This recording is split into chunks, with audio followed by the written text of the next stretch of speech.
اب آپ کو براہ راست لیے چلے کہ وزیر اعظم کے مشیر امیر مقام سوات میں ورکر کنونشن سے خطاب کر رہے ہیں۔ یہ کریڈٹ اس لیڈر کو جاتا ہے کہ ماشاءاللہ کراچی سے لے کر یہاں تک کونے کونے تک اس کی دور میں امن قائم ہوئی اور ہر ایک کو اپنے زندگی کی مصروفیات اپنے مرضی سے گزارنے کا موقع ملا۔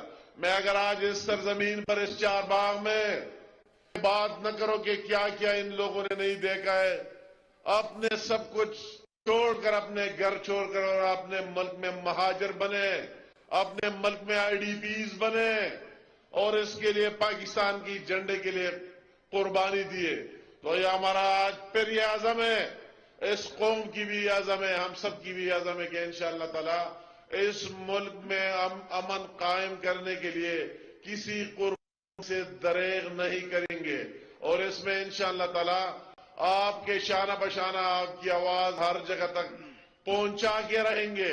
اس زمانے میں بھی اور آج بھی انشاءاللہ تعالی آپ کی آواز پہنچا کے رہیں گے۔ یہ سب سے اہم بات ہے کہ اس ملک میں امن ہو، پیس ہو، اور اسی وجہ سے ہمیں اس دن کو یاد رکھنا چاہیے کہ کیا کیا ہوا، کتنے کتنے مظالم کس کس پر ڈھائے گئے۔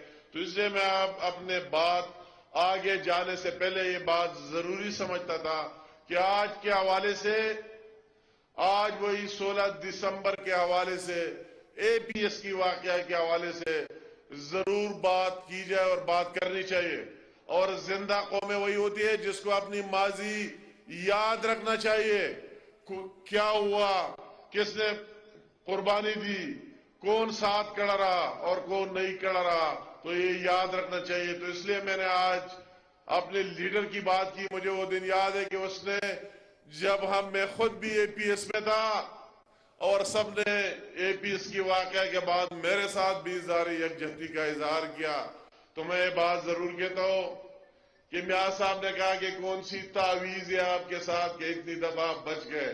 میں نے کہا کسی کی دعا لگ چکی ہوگی، آپ جیسے لوگوں کی دعا لگ چکی ہوگی کہ میرا صبح شام اور پوری زندگی اپنے عوام اور اس قوم کے لیے، ان کی مشکلات حل کرنے کے لیے، ان کے ساتھ مشکل میں کھڑے ہونے کا ہے۔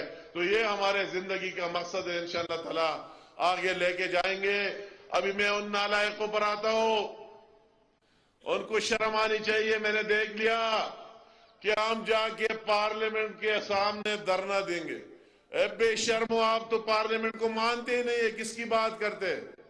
اور دوسری سائٹ پر کہتے ہیں کہ ہم حکومت یہ کرتا ہے اور وہ کرتا ہے۔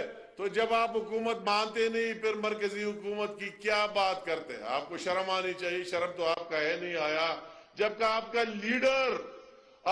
لیڈر اتنا چور اور ڈاکو ہے، اتنا بے شرم اور بے حیا ہے کہ اس نے ہر ایک فیلڈ میں بے شرمی کے اور یو ٹرن کے ریکارڈ قائم کیے۔ تو اس کے فالوورز کا کیا؟ مگر میں ان کے فالوورز کو کہتا ہوں، میں ان کو کہتا ہوں جو اس کی زندہ باد کے نعرے لگا رہے تھے کہ کیا آپ اس طرح جھوٹے شخص کے ساتھ کیوں کھڑے ہو؟ اس طرح جھوٹا شخص کہ اس کی ساری زندگی جھوٹ سے بھری ہوئی ہے، اس کی ساری زندگی دوسروں پر الزامات سے بھری ہوئی ہے۔ اس نے تمام ہمارے لیڈرشپ پر صرف الزامات لگائے، مگر اللہ تعالیٰ کا احسان ہے کہ روز بروز ہمارے وہی لیڈر نواز شریف صاحب، شہباز شریف صاحب سے لے کر سرخ رو ہو رہے، اور وہی جھوٹے الزامات جھوٹ ثابت ہو رہا ہے۔ مگر آپ پر تو اس طرح ثابت ہے جس طرح ہم کہتے 2x2 2 انٹو 4، 2 ضرب 2 4 ہو گیا، اس طرح ہم کہتے ہیں کہ آپ نے کون سی چوری نہیں کی؟ آپ کی ان چوریوں سے میں کون سا داستان کو لوکا سے شروع کر کو، آپ کے ان بلین ٹریز سے شروع کر کو، آپ کے اس بی آر ٹی سے شروع کر کو، آپ کے اس جو آپ نے پی ایم ہاؤس میں بٹھا کے اس نے جو اس ملک کا بیڑا غرق کیا اور اس طرح ایجنٹی اور دلالی کی، وہی فرگوگی اور پن کی، اس سے شروع کر کو، آپ کے بہن کی سلائی مشینوں سے شروع کر کو، کس جگہ سے شروع کر کو، آپ کے وہی چینی چوری سے شروع کرو، کہاں سے شروع کرو، آپ کے اس آٹا چوری سے شروع کرو، کہاں سے شروع کر کو، آپ کے پاکستان کو بدنام کرنے کی بات کرو کہ آپ نے حرم شریف میں بھی جا کر پاکستان کو بدنام کیا، پاکستان کو بدنام کیا، آپ نے پاکستان کے اداروں کو بھی معاف نہیں کیا. اپنے ذات کے علاوہ آپ اور کسی چیز کو نہ جانتے اور نہ سمجھتے, تو میں کس سے شروع کروں؟ آپ کی وہی فارن فنڈنگ کیس سے کیا آپ بڑی بڑی باتیں کرتے؟ آپ کی وہی فارن فنڈنگ کیس ابھی سامنے کہ وہی آپ انٹرنیشنل چور اور ڈاکو ثابت ہو گئے. تو اسی طرح چور ڈاکو کا آپ کیوں ساتھ دے رہے ہیں؟ میں ان لوگوں سے سوال کرتا ہوں کہ جو بندہ جھوٹا ہے, آپ کو جھوٹ بولا, آؤ وہی اسلام آباد چلے اور یہ افلاح اور آزادی مارچ اور فلا اور اس کا حساب کتاب ہم لیں گے کہ ہمارے وسائل ایک طرف کہتے ہیں تنخواہیں نہیں ہے ملازمین کے لیے. اسی دن میں کہتا تھا کہ کہتے ہیں 1000 وہی ٹیکنیشین بیچاروں کو نکالا, ان پر لاٹھی چارج بھی کیا, پشاور میں ان کو تانوں میں بھی بند کر دیا, ملازمت سے بھی فارغ کر دیا, اور دوسری طرف ان دھرنوں پر اور ان مارچوں پر ہمارے اربوں روپے خرچ کیے. میں اس کو کہتا ہوں حساب کتاب آپ کو دینا پڑے گا. آپ حساب کتاب دیں گے اس بڑے بڑے ڈاکوں اور چوریوں کا. تو ایک طرف تو وہی شخص کی ساتھ دینا, اور آخر میں کیا رہ گیا؟ آخر میں جو بھی اللہ تعالیٰ کا بڑا ذات ہے. اور میں پھر اپنی قائد کی بات کروں گا. نواز شریف صاحب نے کہا کہ میں اس چیزوں میں نہیں جانا چاہتا ہوں, اپنا مقدمہ اللہ تعالیٰ پر چھوڑ دیتا ہوں, اس کی عدالت میں چھوڑ دیتے ہو کہ کون چور ہے, کون ڈاکو ہے اور کون امین ہے اور صادق ہے. تو آپ تو اس انتہا تک جب اللہ تعالیٰ نے آپ اس کو دیکھو کہ اس بات تک گئی کہ ہم پاکستانی باہر جا کر شرماتے. سعودی میں لوگ مزدوری کرتے کہ آپ کا وزیر اعظم تو گڑی بھی چوری کر کے, خدا کے بندے, وہی حرم شریف کی گڑی بھی چوری کر کے اور باہر بھیج دیا.